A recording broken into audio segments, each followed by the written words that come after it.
Tag TV and Tag Radio. Be seen and heard by both technology users and technology producers throughout the state of Georgia and around the world. Low cost, big benefits, powerhouse online branded video and audio has arrived. Tag TV, Tag Radio, there's a lot more to know. This edition of Tech Talk is brought to you by GlobalSpeak.com, new media consultants, corporate video and audio communications, video and audio production and distribution, live and virtual event production. Tag TV and Tag Radio is a service of GlobalSpeak.com, creatively delivering powerful marketing, video, and audio solutions. If you're like most of us, you'd answer Atlanta, but you'd be wrong. Name a Georgia city that is the world headquarters for Internet security systems, Rubbermaid and UPS, among others.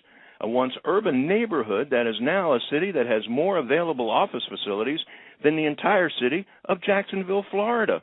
One with an aggressive new business economic incentives, surprisingly sophisticated technology infrastructure. One that is nestled along 285 in the center of the greater metro area that is taking its established business area and in essence is recreating a new city center. An area known for decades, yet is a brand new city rising to be a future business and technology global competitor.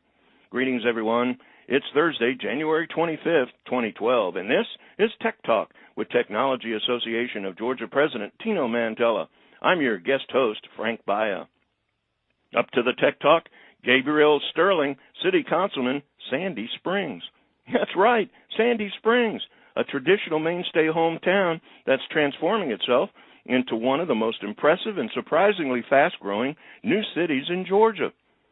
Councilman Sterling was at the forefront of creating the city of Sandy Springs and was a member of the committee for Sandy Springs and served as its co-chairman of the new city's referendum committee. Once the referendum passed, Gabriel served as chairman of the new city's Fire EMS Transition Task Force and one of the 5 negotiators representing Sandy Springs in the transition with Fulton County. A recent stakeholder with the Atlanta Regional Commission's North Fulton Comprehensive Transportation Plan efforts, he currently serves as vice chairman of the Sandy Springs Hospitality and Tourism Board. Vice president of a political consulting and public relations firm, Landmark Communications, he has provided leadership in successful campaigns throughout Georgia for more than 2 decades. Managing Charlie Norwood's congressional campaign in '94, Gabriel joined the congressman's staff in D.C. and was directly involved in negotiating the Freedom to Farm Act and Superfund reauthorization legislation and worked on the Military Affairs Coordinating Committee. Just what is going on in Sandy Springs, and why should the technology community across Georgia, the Southeast, the nation, and the globe get the facts on its future as we Tech Talk Sandy Springs, economic development, technology leadership, and more with Gabriel Sterling, City Councilman, Sandy Springs. Gabriel, welcome to Tech Talk. Thanks so much, Frank. Really appreciate the opportunity to talk to your listeners today. Well, actually, I think our listeners and a lot of our members are really excited for the opportunity to gain some insights on what appears to be this ever-growing and expanding thing called Sandy Springs. You guys are doing a great job. I often will go through there for my meetings, but also I do a lot of antiquing and that kind of thing and enjoyed going to some of the shops. And the place just continues to look better and better every time I visit. Well, I appreciate that. We've put a lot of effort into that because we've only been around for 6 years now. Our 6-year anniversary just came up in December of 2011, and we try to be really innovative in everything that we do. Our innovation shows through in what the city government does, what our businesses do, and what the people do there. Well, let's talk about business a little bit. Obviously, the technology sector is an important one for a lot of communities, a lot of cities, a lot of states for that matter.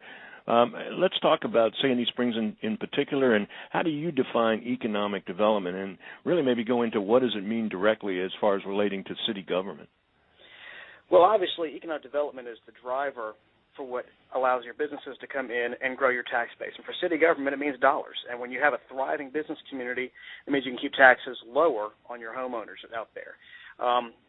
Let me tell you, technology is a complete cornerstone to what we do in Sandy Springs. If you look at the top 2 employers we have, heck, all the top employers we have, almost all of them are technology related. UPS, Fortune 500 UPS, actually it's Fortune 50 UPS is headquartered there. Newell Rubbermaid, which is, they use a lot of new technologies to drive out new products. But everything else, one of our biggest things we ever had in Sandy Springs was the old Internet security systems, which ended up selling out to IBM. So now IBM is now our number 2 employer in the city with 1,592 jobs. So it really is a backbone for us. We have WorldPay, Ceridian, Global Payments, Cisco Systems, Autotrader.com. All these things are based in Sandy Springs. Stop. I mean, I'll tell you what, I know a lot of our members, along with our listeners, will be overwhelmed because, I know of all of those companies. Obviously, we all do, but I had no idea that we're all located in Sandy Springs. They're household words, obviously, and we want to make sure that people understand Sandy Springs is a technology hub. We've got a lot of initiatives out there right now. We just put out one of the most aggressive economic incentive systems out there for I was going to ask location. You. That's actually it's brand new. You just recently approved that, right? Yes, sir. Towards the end of last year, we had an official policy. Now, we did a couple of special ones. And when we look at technology, you always want to think about the apple that starts in a garage. So we aren't looking just to get these giant ones out here. We're looking to bring small businesses in, too. So a small company medium-sized company like GC Software is looking at consolidating in Sandy Springs. So they're one of the reasons we passed these economic incentives to begin with. They're going to be consolidating their Atlanta and Alpharetta offices. We're hoping. We're still negotiating. We're hoping they'll come and help bring their jobs in. And as you know, technology jobs are one of the best-paying jobs out there. Sure. When they came to City Council last year, I asked the question, what's the average wage? We took them all out. I think there's about 50 employees. Average wage is $100,000. That's better for your restaurants. That's better for your retail stores. That's better for everybody when you have those people with those jobs near you. So we've got a lot of stuff going on, and not just these kind of situations here.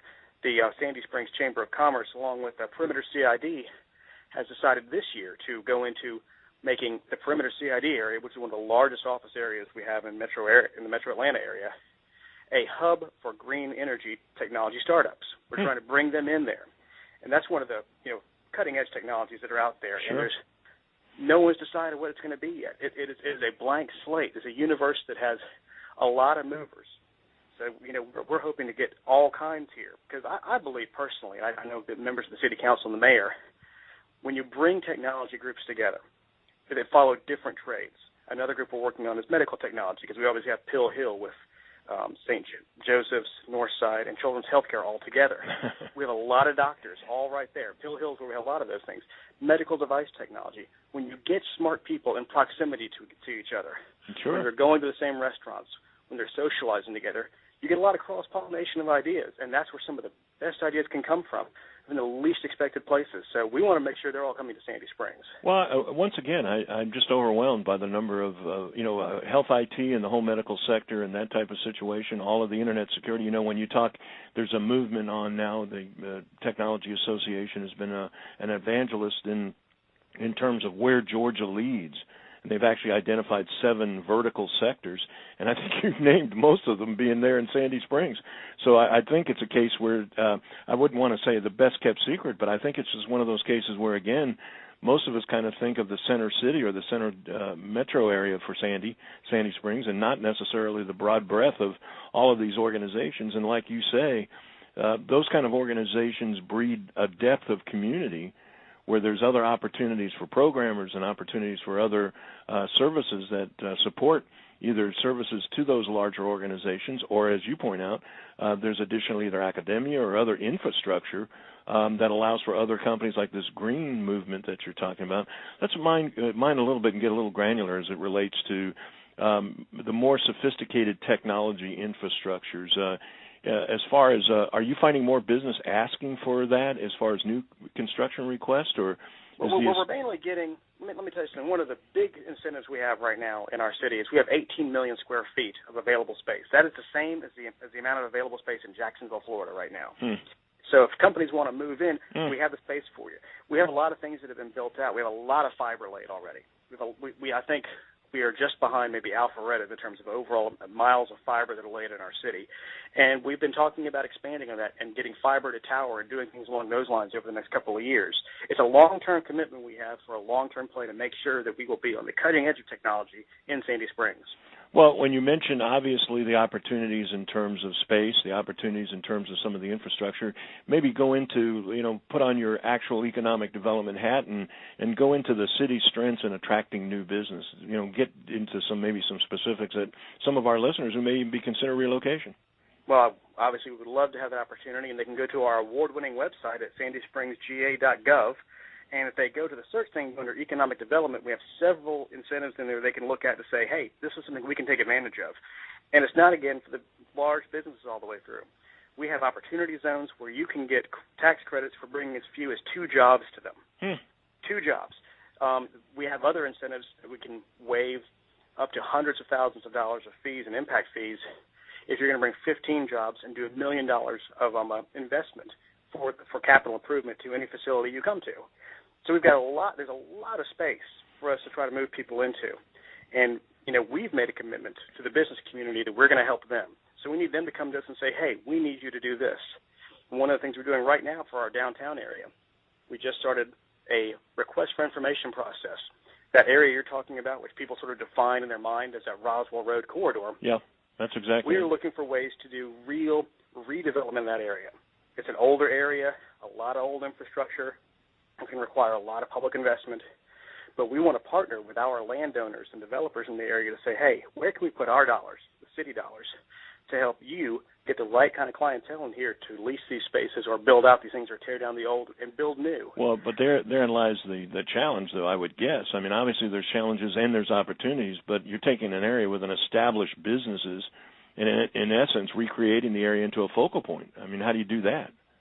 Well, you do it by a couple of ways. The first thing you got to do is realize that there's so many regulations out there that we have nothing to do with. If you look at things like stormwater, parking rules, I mean, one of the most ridiculous things we've seen out there is that we have areas that have roofs on them and have been paved since before I was born, that we have to treat like it is completely pristine land that has never been touched by human hands. So even if I come and say, if I can make stormwater 60% better, I still can't go and fix this lot, they're like, no.